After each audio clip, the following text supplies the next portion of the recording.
Muy buenas tardes a todos ustedes y gracias por invitarme para esta conferencia. Me da muchísimo gusto pues, participar, aunque sea de alguna manera virtual, ¿verdad? No hay otra manera, bueno, pues virtual. Bueno, yo les platicaré un poquito de dónde vengo. Yo estoy aquí en el Cinvestav, Unidad Querétaro. Nos dedicamos a la parte de materiales principalmente, como dice aquí esta lámina. Eh, Ahí están las instalaciones, ahí están los diferentes centros o las diferentes sedes del Cinvestav en diferentes partes de la República, dedicadas cada quien a diferentes áreas del conocimiento. Aquí están las áreas de investigación, así de manera general. Aquí está nuestra localización, aquí en el Libramiento Norponiente, cerquita de Santa Rosa Jáuregui. Y lo que me interesa es que nosotros nos dedicamos principalmente a la parte de materiales, para entrar aquí en contexto. Muchas de las cosas, por ejemplo, que voy a tratar aquí, obviamente, pues yo no conozco muchas cosas o no sé si las sé a grosso modo o las uso, pero la parte de materiales es la que nosotros manejamos, ¿verdad? Y aquí están los diferentes laboratorios. De hecho, yo tengo aquí dos laboratorios en mi cargo. Soy responsable del laboratorio de materiales nanoestructurados y caracterización electroquímica y laboratorio de propiedades superficiales e interfaciales. Aquí están las diferentes áreas del conocimiento que nosotros manejamos aquí en Cinvestav. Y obviamente pues tenemos dos posgrados, el maestría en ciencias de materiales y doctorado en ciencias en materiales. Muy bien, pues vamos a pasar a lo que nos interesa, la parte importante aquí de esta invitación, los sistemas de biodigestión aquí en México, ¿verdad? O sea, en general la biodigestión ha progresado desde cosas muy elementales, cosas muy básicas, rudimentarias, hasta ya cosas en las que se puede aplicar la ciencia, ¿verdad? Ciencia y tecnología. El biodigestor, pues básicamente no es más que un recipiente que puede estar un contenedor, por ejemplo, cerrado. En este caso estamos representando aquí un biodigestor tipo salchicha, como muchas veces se le conoce. No es más que, digamos, el estómago de un animal, donde se encuentran ahí las bacterias. Las bacterias comienzan a trabajar y comienzan a producir el gas que se puede utilizar en diferentes aplicaciones. En este caso, nosotros hemos trabajado en la parte de metano y hemos trabajado en la parte de biohidrógeno, biometano y biohidrógeno, las dos cosas que son importantes en este momento para nosotros. En el caso del metano, bueno, hemos trabajado con diferentes sustratos, desde sustratos de excretas de ganado bovino, hasta nopal y lirio acuático. Son algunas de las experiencias que nosotros hemos tenido aquí con estos materiales. Pero el biogás normalmente contiene el 50 al 75% de metano, el que es biometano. Tiene dióxido de carbono, alrededor de un 30%, un promedio del 30%, un poco de vapor de agua. Y el ácido sulfúrico es el principal problema que se presenta cuando tratamos algunos sustratos, por decir algo, sustratos provenientes o las excretas de vaca, ¿verdad? Y este es un material que vamos a platicar un poquito sobre los problemas que representa. ¿Cuál es el impacto de estos sistemas de biodigestión? Bueno, principalmente muchos de los materiales que se utilizan en la parte de biodigestión, pues son residuos. Y entonces esos residuos provocan un daño. Por ejemplo, en el caso de las excretas de vaca, el residuo la excreta misma, al descomponerse puede generar metano, puede generar CO2, que son dos gases de efecto invernadero. Pero definitivamente que el metano es 21 veces más peligroso, más dañino que el CO2, ¿verdad? Entonces tiene un impacto bastante importante en la parte ambiental, el uso de la biodigestión. Y obviamente un impacto económico. Si yo trato esos materiales, realmente esos materiales para mí no son desechos, son la materia prima para la biodigestión. Si trato esos materiales, muchas veces esos materiales pueden redituar o pueden resultar en un bien económico, ¿verdad? Muchas veces, por ejemplo, para calentamiento ahí en el mismo establo o para generar energía eléctrica o para algunas otras aplicaciones, ¿verdad? Por ejemplo, en el caso del biohidrógeno, para la producción para el funcionamiento de celdas de combustible. Y un impacto social. O sea, si yo disminuyo el riesgo de estos materiales y los dejo al ambiente, bueno, van a producir un problema o van a generar un problema. Pero si yo los trato apropiadamente, entonces en lugar de convertirse en un problema, ya son una solución. Y tiene un impacto social bastante importante. Aquí están hablando de las emisiones de gases de efecto invernadero. Bueno, tiene las GEI tienen diversas características, ¿verdad? Y su potencial de calentamiento global varía considerablemente. Aquí está el hecho de que el metano es 21 veces más contaminante que el CO2, ¿verdad? Y aquí está un comparativo de los diferentes gases que se pueden producir, el potencial en calentamiento que puede tener cada uno de esos gases, así en esta transparencia. ¿Qué ha impulsado la tecnología de los biodigestores anaeróbicos en México? Pues hay diferentes, vamos a decir, se ha impulsado de diferentes maneras. Primeramente, por ejemplo, por el protocolo de Kioto, a través de 3 programas, mecanismo de desarrollo limpio, comercio de emisiones y proyectos de implementación conjunta. Y metano a mercados, apoyos del gobierno federal en el sector de agronegocios en México, ¿verdad? Aquí hay algunos números así a grosso modo, que nosotros hemos investigado. No son números muy recientes, pero nos dan una idea de lo que está pasando actualmente en la parte de biodigestión. Y también el interés creciente del sector privado en el mercado de los bonos de carbono en México, ¿verdad? Todo esto ha impulsado la parte de biodigestión en México. Aquí hay algunas cifras de los biodigestores aquí en el país, de 721 biodigestores documentados hasta 2010. Por ejemplo, 563 corresponden a las unidades o lo que ya habíamos visto anteriormente, 154 apoyados por FIRCO y 4 instalados por la iniciativa M2M, ¿verdad? Pero solamente se atendió el 88% de las granjas porcícolas, ¿verdad? Dejando un total de más del 90%, ¿verdad? Sin atender, ¿verdad? Ahora, hay problemas que están relacionados con la biodigestión y hay diferentes problemas. Por ejemplo, yo manejo un biodigestor y hay diferentes problemas. Por ejemplo, la inhibición en la producción de gas, ¿verdad? Que se debe a diferentes cosas. Por ejemplo, disminución en la población de animales, ausencia de sistemas de agitación, son los principales problemas. O fugas en las diferentes partes del sistema, o falta de mantenimiento también en las diferentes partes del sistema, o fallas en los equipos. Por ejemplo, yo estoy generando energía eléctrica, me falla el motogenerador, o estoy produciendo una cantidad excesiva de unidades de ácido sulfídrico, entonces comienzo a tener fallas en los generadores. Son algunos de los problemas que se han identificado así en el funcionamiento de los biodigestores. En resumen, estos son los problemas que se han identificado, un diagnóstico ahí en 2010. Primeramente, no contar con un sistema de agitación, 46%, bajo nulo mantenimiento, un 33%, que va a provocar diferentes problemas, fallas en los equipos de operación primarios y secundarios, un 21%, y la tecnología más utilizada en las unidades productivas analizadas y general en los biodigestores instalados en México es la de tipo laguna anaeróbica. La segunda tecnología es la modular, con 17 biodigestores del total, y la tecnología tipo bolsa también, que ocupa un lugar importante. Y obviamente, pues últimamente se le quiere dar impulso a los biodigestores agitados y que pueden tener un mayor control, que es de lo que voy a hablar un poquito más adelante, ¿no? ¿Cuáles son los retos en la producción de biocombustibles gaseosos? Primeramente, el tratamiento de la biomasa.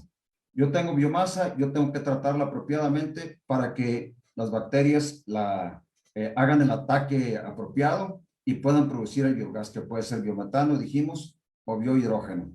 Y aquí dentro de estos tratamientos puede ser el mecánico. Por ejemplo, utilizando una parte del gas que se genera, puede ser también un pretratamiento térmico, que también puede ser de la misma manera, o un tratamiento con enzimas, ¿verdad? Que también ya se han hecho algunos estudios en lo relacionado con enzimas. Y en lo que respecta al biogás, Si se utilizan, por ejemplo, excretas de granjas porcinas o ranchos ganaderos, la eliminación del ácido sulfídrico de la corriente gaseosa. Este es un problema verdaderamente interesante y que ya se estaba atacando, pero se tiene que atacar ya para eliminarlo o para reducirlo completamente y para que se pueda utilizar el biogás en las diferentes aplicaciones. Aquí se puede trabajar, por ejemplo, con bacterias mesofílicas que trabajan de 30 a 40 grados centígrados aproximadamente. Y obviamente trabajamos con temperaturas más bajas y tenemos que enriquecer el metano o el hidrógeno. Y en biodigestores de geomembrana, como los que mencionaba al principio, la eliminación del ácido sulfídrico y el enriquecimiento del metano o del hidrógeno. Cuando ya hablamos de biodigestores agitados, estamos hablando operación a mayores temperaturas, entonces voy a trabajar puedo trabajar con bacterias termofílicas a temperaturas más altas, arriba de 50 grados centígrados. Voy a tener también el problema del ácido sulfídrico y el enriquecimiento del metano o del hidrógeno, que son problemas también que traigo consigo al trabajar con este tipo de biodigestores. O si se trabaja con reactores agitados y a más alta temperatura, también un problema que surge es el calentamiento del reactor. O sea, si yo trabajo, por ejemplo, a 40 grados centígrados, pues tengo que mantener la temperatura más o menos constante a 40, y obviamente, pues eso implica que yo tenga que introducir energía al bioreactor. Aquí están las diferentes aplicaciones primeramente la materia prima, la biodigestión y las diferentes aplicaciones del biogás que se puede generar, ¿verdad? Que puede ser, por ejemplo, dijimos, desde biometano hasta biohidrógeno, ¿verdad? Y algunos números aquí, así, a grosso modo, de diferentes sustratos orgánicos que se pueden utilizar en la producción de gas y las producciones que yo puedo tener en este caso por cada kilogramo de materia prima utilizada. Vamos a hablar un poquito sobre los retos. Primeramente, el tratamiento de la materia orgánica. O sea, cuando nosotros comenzamos a trabajar en esto, bueno, comenzamos a trabajar con un grupo de aquí de San Luis Potosí, y ese grupo quería producir biometano a partir de nopal. Bueno, entonces nosotros instalamos un reactor de 10 toneladas que está en la parte de atrás. Aquí estamos trabajando nosotros, y en la parte de atrás, en una pequeña navecita está el bioreactor. Y obviamente pues comenzamos con muchas dificultades tratando la materia prima por procedimientos mecánicos, como se ilustra aquí, que es un molino tipo de los que se usan para moler la pastura y que nos daba un tamaño de partícula más o menos apropiado para que pudiera ser digerido por las bacterias. En el caso del tratamiento enzimático, bueno, hemos estado involucrados en algunos proyectos. Nosotros principalmente queríamos destruir los compuestos lignocelulósicos o degradarlos para producir compuestos más simples que pudieran ser degradados por las bacterias para producir metano e hidrógeno. Pero obviamente pues este es un problema bastante serio que yo creo que requiere de mucho más estudio, ¿sí? Aquí en el caso de los compuestos lignocelulósicos, incluso acabamos de terminar una tesis de doctorado relacionado con esto. Bueno, todo esto se deriva de la crisis energética, perdón. Tengo fuentes de energía renovable, no contaminante, y obviamente tengo la posibilidad de producir diferentes compuestos, combustibles, como hidrógeno, metano o biodiesel. Obviamente, si yo dispongo la materia prima de esta manera, voy a tener todo esto, ¿verdad? Estas posibilidades. Y aquí está el planteamiento del problema como nosotros lo veíamos al principio. O sea, teníamos por ejemplo, los compuestos lignocelulósicos, había que utilizar las enzimas para biodegradar esos compuestos y posiblemente después utilizar ya el material degradado para la producción del biocombustible. Aquí está ejemplificado de manera general qué es lo que pudiera pasar en la producción de biocombustibles. Y en el caso de biohidrógeno, pues hay diferentes procesos que se pudieran utilizar para la producción de biohidrógeno, ¿verdad? Que está desde la biofotólisis, la fotodescomposición o la fermentación oscura, que es la que estamos trabajando nosotros actualmente en nuestros reactores, ¿verdad? y obviamente pues esto implica trabajar con reactores cerrados, trabajar con microorganismos anaerobios y evaluar tanto la producción de gas, el volumen de gas y obviamente pues el aspecto de los biofertilizantes. De manera breve, yo quiero comentarles aquí nada más una comparación entre el hidrógeno y vamos a decir la gasolina, ¿no? Que es uno de los combustibles que se utiliza actualmente, ¿no? Si yo, por cada, los kilojulios, por ejemplo, en este caso, el potencial de energía que yo tengo por cada kilogramo de hidrógeno, pues son 120 kilojulios en comparación con la gasolina, que son de 42 a 44. Pero obviamente esto implicaría que yo tengo que comprimir el hidrógeno, que es otra de las áreas de oportunidad que se tienen actualmente, ¿no? O sea, si yo comprimo el hidrógeno, hay diferentes procesos para comprimirlo y en este caso puede ser una compresión mecánica que es muy ineficiente o una compresión electroquímica en la cual nosotros ya estamos trabajando actualmente, ¿no?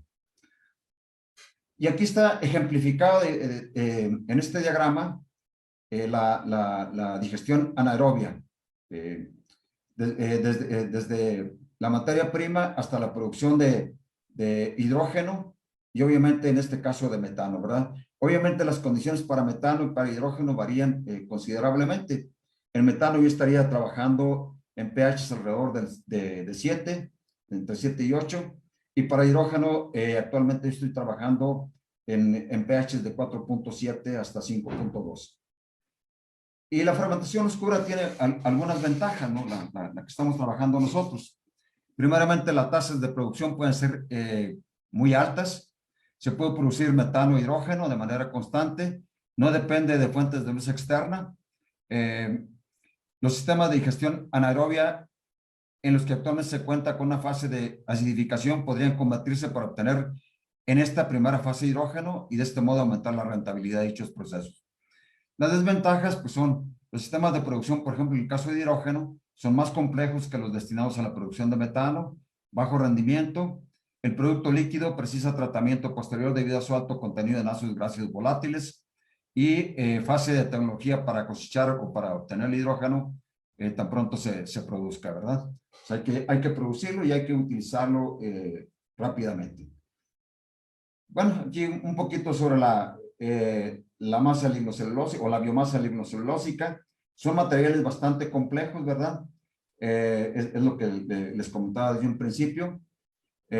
Aquí está hablando estas dos láminas sobre eso. Aquí está ejemplificado en esta lámina desde la planta hasta los compuestos que se pueden encontrar bastante complejos en esos materiales lignocelulósicos. Y obviamente, pues uno de los materiales con los que trabajamos nosotros es el nopal. Actualmente nos interesa la parte de degradar los compuestos, que son un tanto complejos en el caso del nopal, pero que son más susceptibles de producir azúcares y por tanto más susceptibles de producir el biocombustible, ¿verdad? Hay diferentes pretratamientos de la biomasa. En este caso nosotros utilizamos la biotecnología para estos propósitos. ¿Qué fue lo que hicimos? Bueno, soportamos las enzimas sobre nanotubos de carbono. Actualmente ya no trabajamos más los nanotubos de carbono, que son más difíciles de producir. Estamos trabajando más las nanoperlas de carbono, que son parecidas a los nanotubos, pero son mucho más fáciles de producir, que tienen características también importantes. Y ya hemos escrito un par de artículos en este sentido, ¿verdad? Aquí está el efecto que pueden producir las enzimas. Las enzimas no son más que catalizadores que ayudan a degradar la materia orgánica y que pueden producir azúcares y entonces incrementar el rendimiento en la producción de biocombustibles. Y aquí está cómo se pueden inmovilizar así de manera, a grosso modo, las enzimas sobre algunos materiales nanoestructurados. Otro de los problemas que podemos encontrar en la producción de biocombustibles, pues es la producción del ácido sulfídrico, el H2S, ¿verdad? El ácido sulfídrico, cuando se combustiona, puede producir SO2 y SO3 en equilibrio. Y estos son los causantes de la corrosión en las cámaras de combustión de los motores de combustión interna. y obviamente, pues, después de un lapso de haber utilizado estos motores, ya definitivamente se tienen que cambiar desde los pistones hasta las cámaras. Aquí, en este caso, muchas personas o muchos digestores utilizan rebaba de hierro. Sin embargo, nosotros estamos probando algunas otras alternativas que parecen interesantes y que se basan en la producción de algunos fertilizantes, como el sulfato de calcio, que pudiera ser utilizado también, en este caso, para los cultivos, ¿verdad? Ahora, normalmente dijimos a pequeña escala se utiliza rebaba de hierro, pero imagínense ustedes a gran escala, pues sería prácticamente imposible utilizar esta rebaba, ¿verdad? Para grandes producciones, pues yo creo que habría que utilizarse otro procesamiento químico y obviamente se tendrían que producir compuestos amigables con el ambiente. Otro de los problemas que es el enriquecimiento del metano y del hidrógeno. El caso del hidrógeno, nosotros hemos estado trabajando con excretas de grillo de una empresa que está aquí a la salida rumbo a San Luis Potosí, después de Santa Rosa Jáuregui, y hemos llegado a producir desde el 60 al 70% de hidrógeno con estos materiales. De hecho, ahorita estamos en fase de prueba, ya para almacenar el hidrógeno y después separar el hidrógeno del CO2. Aquí lo interesante es que la cantidad de ácido sulfídrico que se produce en el caso del biohidrógeno es relativamente baja, o sea, es prácticamente imperceptible. Quizás algunas pequeñas, pocas partes por millón, de tal manera que, por ejemplo, los equipos que actualmente estamos utilizando para analizar el biogás, pues no lo podemos detectar, ¿verdad? Pero nosotros hemos diseñado ya algunos equipos donde se puede separar el CO2 de los gases combustibles. Y esos equipos están basados en membranas, ¿verdad? Obviamente yo tengo una membrana que es una barrera, de un lado tengo una presión, del otro lado tengo una presión más baja, paso el gas a través de esa barrera y entonces de esta manera yo puedo enriquecer el hidrógeno o el metano. Y obviamente nosotros echamos mano del proceso Solgel. Durante mucho tiempo estuvimos trabajando, de hecho, aquí en México fuimos los pioneros en la parte de recubrimientos por Solgel, aquí en el Simvestab Querétaro. El proceso Solgel es bastante sencillo y nosotros lo estamos utilizando prácticamente en la producción de sílice coloidal en suspensión. Lo que se hace aquí en este caso es producir las partículas de sílice. Una vez que tenemos las partículas de sílice, lo mezclamos con un polímero que puede ser desde resinas epóxicas, acetato de polivinilo, y a partir de ahí nosotros podemos producir algunas membranas que parecen ser interesantes en la separación de los gases. Aquí está, a grosso modo, las aplicaciones del proceso Solgel. Se puede utilizar para la producción de monolitos, para películas delgadas y recubrimientos y para fibras. Nosotros estamos trabajando en la parte de películas delgadas y recubrimientos, que es lo que nos interesa para la producción de las membranas. Aquí está de manera general cómo sería la separación de los gases. Obviamente esto se basa en el diámetro que tienen cada uno de los gases, el diámetro cinético, ¿verdad? O sea, el diámetro aparente que tienen algunos gases, y obviamente eso me va a facilitar o dificultar el paso de algunos de los gases a través de la membrana. Y aquí está uno de los equipos que nosotros diseñamos de laboratorio para la separación de los gases y que posteriormente nosotros implementamos en un digestor que les voy a mostrar un poquito más adelante a manera de columnas. Lo que hacíamos es que introducimos la mezcla gaseosa. Tenemos aquí un medio de retención en esta parte baja de la columna. En la parte superior tenemos la recolección del hidrógeno o del metano y en la parte baja, el CO2, ¿verdad? El CO2 no pasa de ninguna manera a través de la membrana o pasa con mucha dificultad.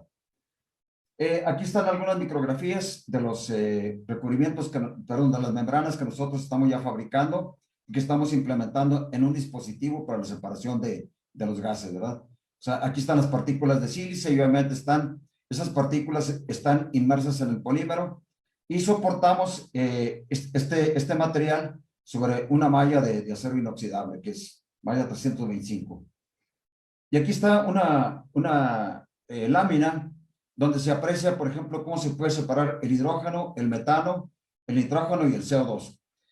Una cosa curiosa aquí es, en este caso es que, por ejemplo, el CO2 comienza a pasar al principio y llega un momento en que se satura el CO2 en la membrana y ya siguen pasando los otros gases y el CO2 ya no pasa de ninguna manera. De tal manera que podemos tener una separación del CO2 y ya en un sistema ya implementado, por ejemplo, en los biodigestores. Hicimos algunas pruebas con diferentes membranas tratadas a diferentes temperaturas y obviamente bajamos la concentración de CO2 en el gas de salida.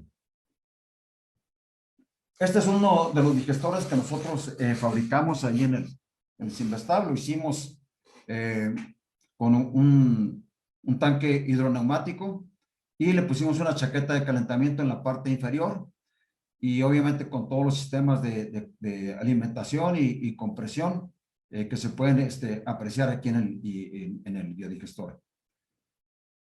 Y a partir de ahí, pues diseñamos un digestor de 10 toneladas agitado, ¿de acuerdo? Que no es más que un tanque de plástico, ¿sí? Y obviamente después del tanque teníamos aquí en este diagrama un baño donde una torre de absorción, donde absorbíamos el CO2. Después teníamos un sistema de compresión, comprimimos el gas así como salía el digestor, ya sin el ácido sulfídrico. Separábamos el metano del CO2, el metano en la parte superior y el CO2 en la parte inferior, ¿verdad? Y lo almacenamos en diferentes tanques. De hecho, este digestor todavía está aquí en el Simvestab y lo tenemos ahí en la parte de atrás en el Simvestab. Y aquí está representado cómo se haría el proceso, ¿verdad? Sometimos un proyecto a CONACYT, no pegó este proyecto, pero metimos esta es una de las láminas que metimos aquí en el protocolo del proyecto. O sea, cómo sería y cómo es realmente el proceso que nosotros tenemos para la separación la producción y la separación de los gases. Sí, aquí está de manera general. Y como lo enterramos el tanque un poquito en el suelo, para que esto sirviera para que se retenga un poquito la temperatura del sistema, ¿de acuerdo? Y obviamente, pues, teníamos un calentador externo donde calentábamos el gas y el gas caliente lo inyectábamos otra vez a la suspensión y manteníamos la temperatura alrededor de 40 grados centígrados. Aquí está representado todo el sistema como es en la actualidad. Este es un biodigestor tubular o de geomembrana como el que tiene la Universidad Autónoma de Querétaro, o tenía allá en Amazcala. De hecho, yo lo llegué a ver, este biodigestor. Se pueden calcular, pero obviamente para el calentamiento de estos, pues es un tanto difícil. Es mucho más fácil calentar un tanque agitado, como el que ya les mostré, que este tipo de biodigestores. Pero finalmente se pueden calcular y se pueden hacer, construir estos digestores para diferentes capacidades, ¿verdad? Y tenemos la capacidad nosotros de hacerlo, ¿verdad? De hecho, basados en la literatura, aquí está la revista del medio ambiente y hay en esta revista, pues, vienen algunos cálculos sobre cómo se podría construir un biodigestor para diferentes capacidades. Obviamente, cuando tenemos digestores, tenemos que tener sistemas de medición de gases. Lo más primitivo, pues, o lo más antiguo, pues es un analizador de gases ORSAT, ¿verdad? Donde podemos analizar el CO2, podemos analizar también metano, podemos analizar el CO2 y el oxígeno, porque tiene un poco de oxígeno el gas que proviene de los biodigestores. Pero nosotros, este analizador de gases, nosotros está alrededor de unos 40,000 pesos, pero nosotros construimos uno en el Simvestab, ya lo tenemos actualmente ahí construido totalmente de PVC. Y compramos también un analizador de gases basado en el concepto electroquímico, que es el que actualmente estamos utilizando para las mediciones de los gases que obtenemos de los biodigestores. Tenemos también un tipo LANTEC que se puede conectar en línea con la producción del gas. Y obviamente un sistema de análisis bastante sencillo que nosotros diseñamos está basado en jeringas. Dos jeringas, una unidas de esta manera. Esta jeringa primera tiene una solución que puede ser de una lechada de cal o un hidróxido de sodio o de potasio. Tomamos la muestra, un volumen con la segunda jeringa, agitamos y entonces analizamos, quitamos el émbolo y podemos analizar el CO2 de una manera bastante rápida. Estas son las investigaciones que actualmente estamos haciendo en Simvestar Querétaro.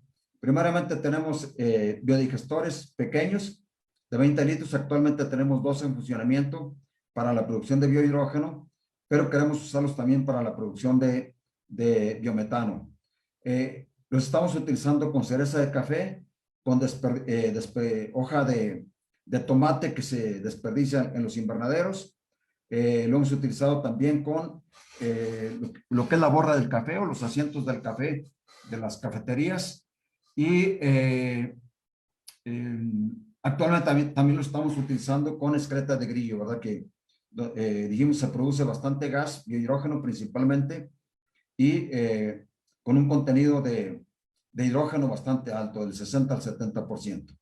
Estamos desarrollando las membranas para la separación de los gases, principalmente CO2 e hidrógeno, y CO2 y metano. Estamos desarrollando intercambiadores de calor para calentamiento de los biodigestores. De hecho, en este aspecto nosotros queremos utilizar la energía del sol, almacenar energía, por ejemplo, por medio de compresores normales, y después utilizar esa energía para calentar biodigestores o intercambiadores de calor híbridos, ¿verdad?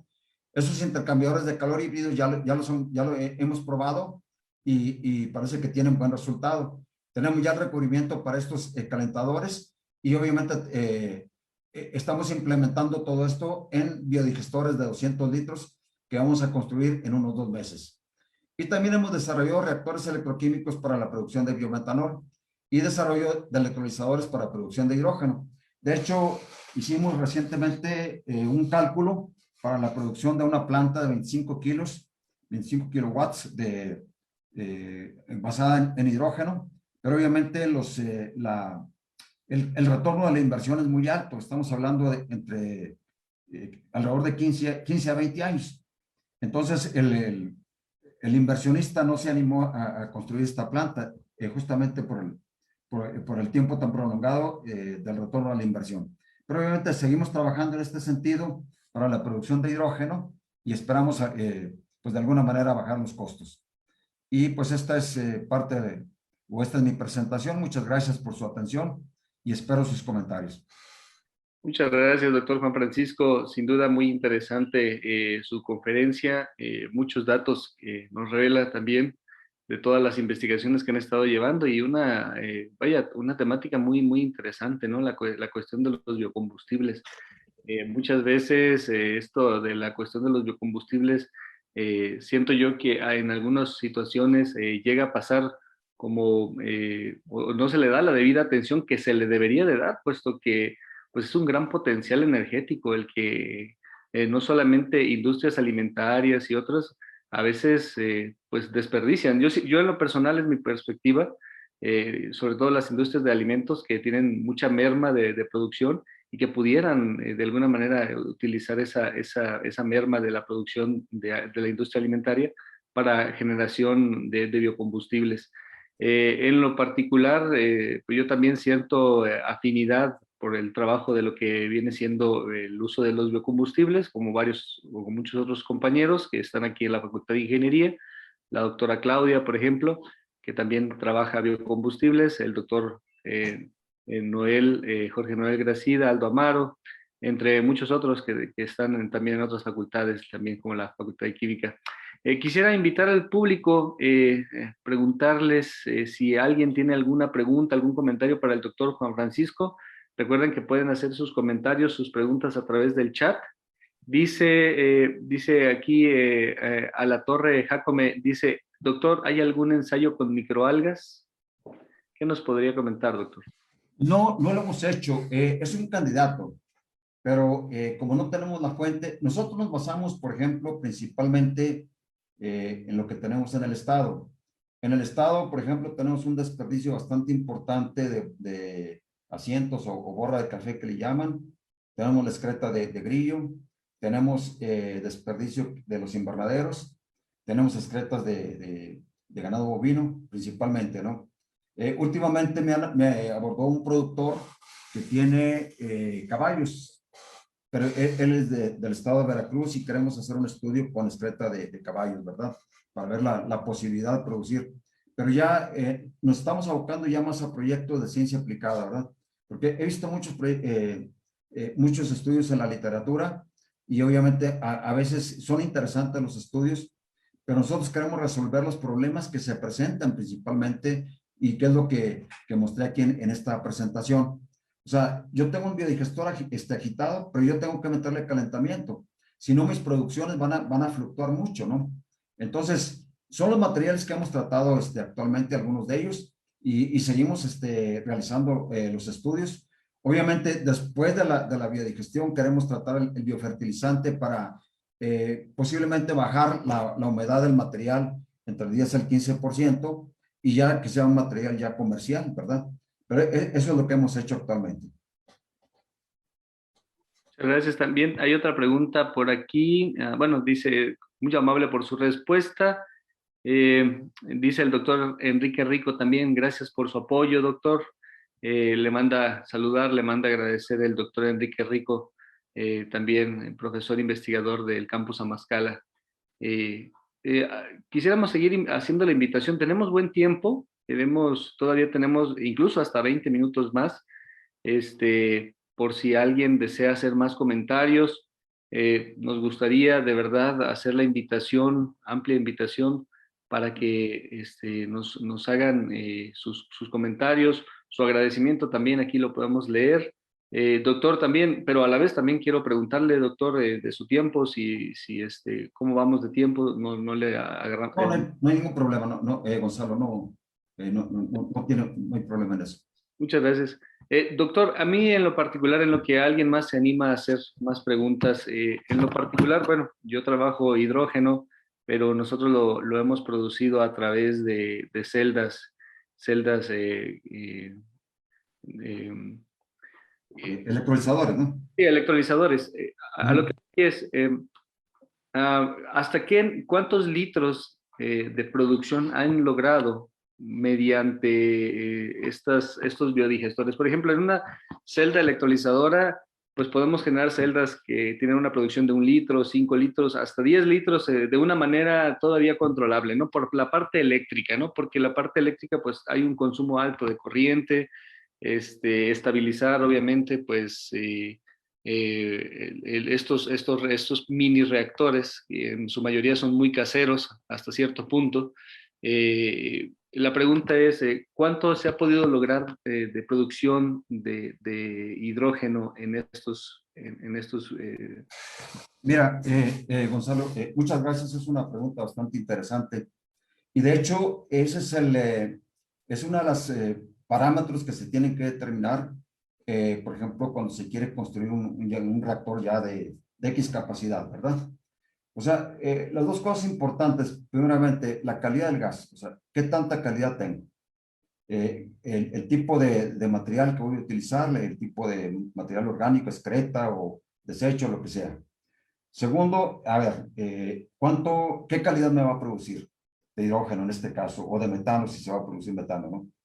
Y tercero, ¿qué volumen? O sea, ya con esas tres cosas yo ya puedo diseñar el reactor, ¿verdad? O sea, ya tengo una idea de cuánto puede ser el reactor. Ahorita, mira, tenemos bolsas que yo he mandado a fabricar, pero yo las fabrico las bolsas. De hecho, tengo rollos aquí de polietileno que yo las utilizo.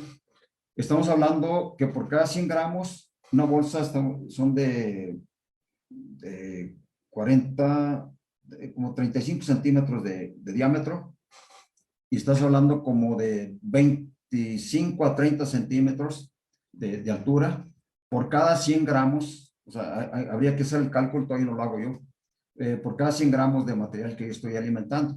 Y son las cosas que yo estoy determinando ahorita. Por ejemplo, en este momento estoy alimentando 100 gramos de material, porque son reactores pequeños con los que trabajo. De una vez te comento lo siguiente, Gonzalo. Es bien importante que cuando tú trabajas en la parte de biodigestión, primero, hagas el estudio a nivel laboratorio para que tengas una idea. Segundo, y tú lo sabes, ¿no? Segundo, hagas el estudio a un nivel un poquito mayor, en este caso, por ejemplo, 20 litros, ¿no? Y tercero, pues ya eso ya te puede dar una idea y aparte tiene que ser de manera más o menos o semicontinua o continua, ¿no? Y eso ya te puede dar una idea de cuál es la producción de tu material, ¿verdad? Ahorita nosotros estamos en eso, ¿no? Porque muchas veces, por ejemplo, lo hago en matraces y sí puedo saber más o menos cuánto se produce en X tiempo, ¿verdad? Pero por cada gramo, por cada kilo de material, yo no sé cuánto se produce. Aquí yo alimento, te digo, cada día yo estoy alimentando, de hecho yo voy lunes, miércoles y viernes al Simvestab, alimento alrededor de 1 litro a 1,5 litros de material, con el 10% de sólidos, y eso implica que yo estoy alimentando más o menos como 100 gramos de material, en este caso de excreta de grillo, y comencé ya con la cereza de café, que es el desperdicio donde sacan el grano del café. Y ya una vez que yo determine los volúmenes, pero que lo determine, voy a hacer estudios con 100 gramos, con 200, etcétera, con diferentes cantidades. Y eso me va a hablar un poquito de la cinética del proceso y me va a decir, ¿sabes qué? Ponte en este punto, ¿no? Tanto porcentaje de sólidos, tanto pH, y vas a producir tantos volúmenes y vas a producir tanta calidad de gas. ¿Qué es lo que a mí me interesa, no? Porque ahorita estamos diseñando ya el de 200 litros, completamente automatizado, con calentamiento externo, con calentamiento del sol, a 40 grados lo vamos a trabajar nosotros. Son 2 reactores, de hecho, que dentro de un proyecto que conseguí con Italia. Entonces, sí me interesan esas cantidades, ¿no? O sea, ahorita, de momento, te puedo decir así, la bolsa es como 35 centímetros, estamos hablando de 25 a 30 centímetros de altura, lo puedes hacer ahí el cálculo, por cada 100 gramos de excreta de grillo. Y lo más que pudimos producir fue el 70% de hidrógeno, ¿sí? De un día para otro. ¿Sí? O sea, alimentamos un día y el siguiente día analizamos. Tomamos el volumen y analizamos, ¿verdad? Eso es lo que estamos haciendo. Y obviamente, pues, el costo, pues, la inversión no es muy alta, definitivamente. A lo mejor, sí al principio, si tú haces una investigación, como lo hicimos hace algunos años, metimos sistemas de control, por ejemplo, de National Instruments, que son bastante caros. Ahorita ya estamos metiendo lo más simple, ¿no? Entonces, yo creo que el costo se va a bajar notablemente. Correcto. Aquí me hacen un comentario, dice Oscar Alatorre, es Alatorre Jacome, dice, muy amable por su respuesta, dice, las biorefinerías contra las refinerías, ¿falta mucho para la transición energética si es que es plausible? No sé si Pues esté mira, leyendo. ya hay gente trabajando en la parte de biorefinerías. De hecho, aquí en Simvestab, en Guadalajara, ya están trabajando ahí en el diseño de una biorefinería, ¿no? A mí me gustaría, una de las cosas que me gustaría atacar, y yo creo que puede ser factible, es la producción de biobutanol. ¿Sí? Biobutanol, y creo que los reactores van a ser más o menos parecidos, ¿no? ¿Por qué biobutanol? Porque el biobutanol, con un poco de ajuste, por ejemplo, al motor de gasolina, ya puedes arrancar tu vehículo con biobutanol. No tengo ahorita la infraestructura como para comenzar. Sí sé, tengo la colaboración, pero no tengo la infraestructura como para comenzar a atacar este problema, ¿no? Sí le falta un poquito, ¿no? Pero yo creo que ya hay algunos estudios interesantes en ese sentido. No me acuerdo ahorita el nombre del doctor, no lo tengo en la mente, pero si les interesa, yo se lo puedo conseguir. El doctor de Guadalajara que ya está trabajando un poquito en este aspecto. Yo me he abocado principalmente a la parte de hidrógeno porque el siguiente paso es construir la celda de combustible. No me interesa la celda de combustible protónica. Me interesa ya trabajar en la parte alcalina o parte básica, ¿no? Ya estamos trabajando algunos catalizadores de níquel cobalto que son conductores eléctricos, óxidos conductores, y creemos que estamos ya en posibilidades de construir una pequeña celda ya para utilizar el hidrógeno. Obviamente las eficiencias no van a ser las mismas que con platino, pero obviamente ya no tienes el problema del platino, que es otro problema, ¿verdad? Bastante serio. Sí, correcto. A mí, en lo particular, cuando nosotros producimos el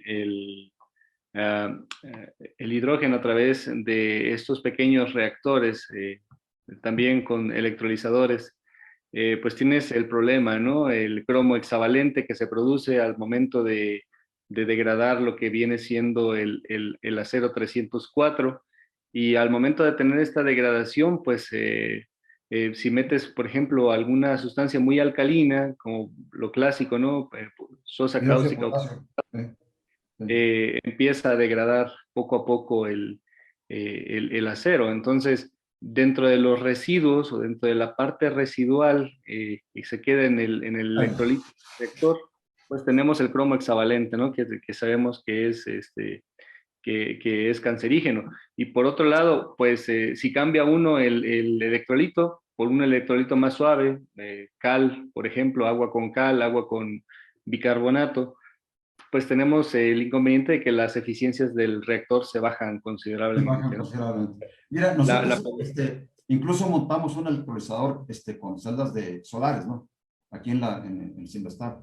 Ahorita lo paramos, ¿verdad? Por las cuestiones de la pandemia, pues ya no pudimos asistir. Pero mi idea general era producir primeramente estos catalizadores y meterlos ahí a un recubrimiento. Meter un recubrimiento sobre el acero inoxidable justamente para evitar o disminuir esos problemas, ¿no? Y lo que estábamos teniendo problemas nada más era la separación de los gases, ¿no? Porque pues es muy fácil construir un reactor de oxidrógeno, ¿no? Se meten los electrodos y generas oxidrógeno, hidrógeno correcto. mezclado con oxígeno, pero el manejo de ese gas pues es bastante peligroso, ¿no? Oxidrógeno. O sea, Sí, de hecho, ha habido algunos accidentes ya en ese sentido, ¿no? Es preferible no manejarlo. Es preferible tener los gases ya separados y si tienes el hidrógeno con un 5%, 2% de oxígeno, eso es fácil de eliminar, no hay ningún problema, definitivamente, ¿verdad? Ya puedes bajar por medios químicos considerablemente pues casi meter el hidrógeno al 100%, ¿verdad?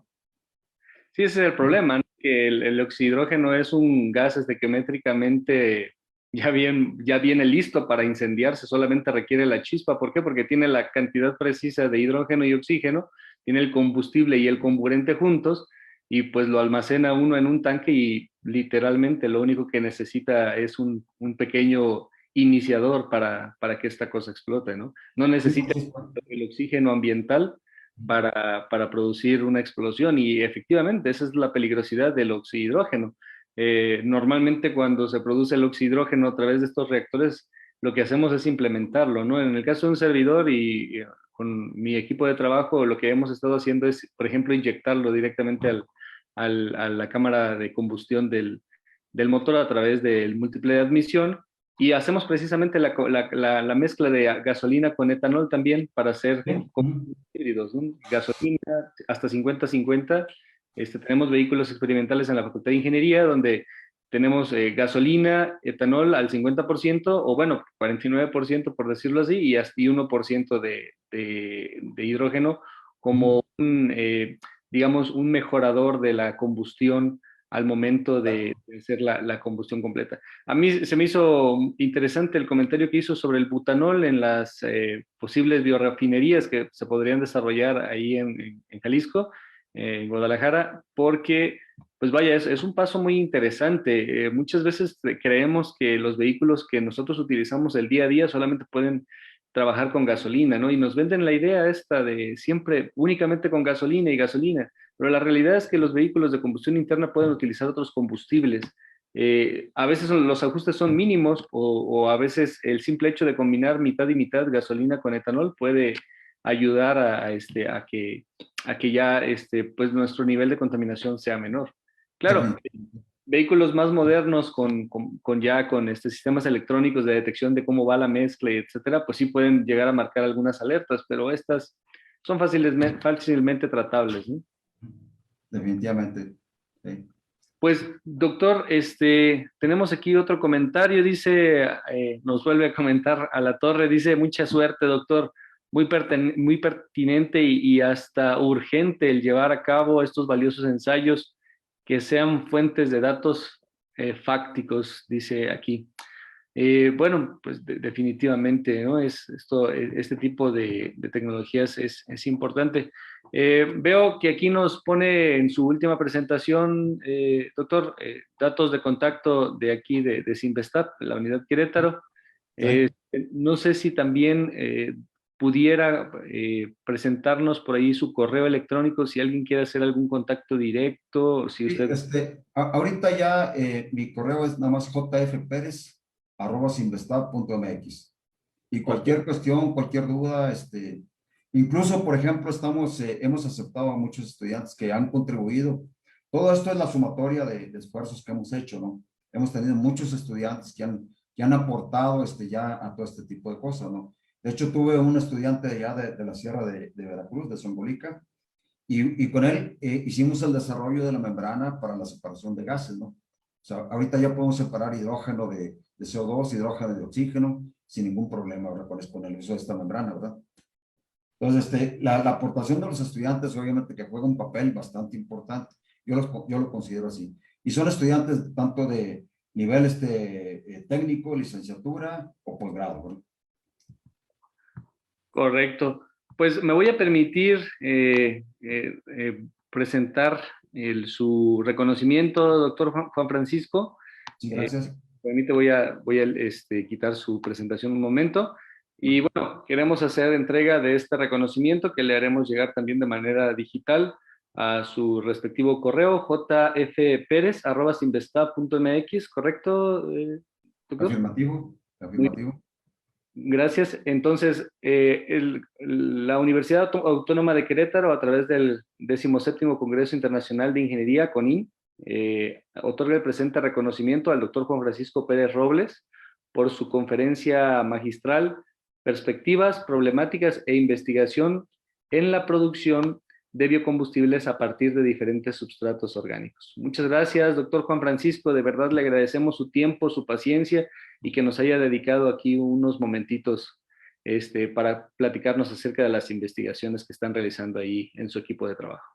Gracias por la invitación, Gonzalo, y para cualquier colaboración, pues estamos a la orden. O sea, si podemos colaborar en algo, con todo gusto, y si ya sale algo que pueda ser patentado, pues ya en colaboración pues podemos llegar a una patente, ¿verdad? Yo creo que hay muchas posibilidades, ¿no? En Claro, todos los sentidos, de materiales y procesos y todo. claro que sí, doctor. Créame que yo voy a ser uno de los primeros en que me voy a poner en contacto con usted para poder colaborar. Veo que tenemos muchos puntos en común respecto al hidrógeno y, cómo no, pues la implementación, ¿no? en la cuestión vehicular. Pues tenemos Gracias. muchísimas gracias, doctor Juan Francisco.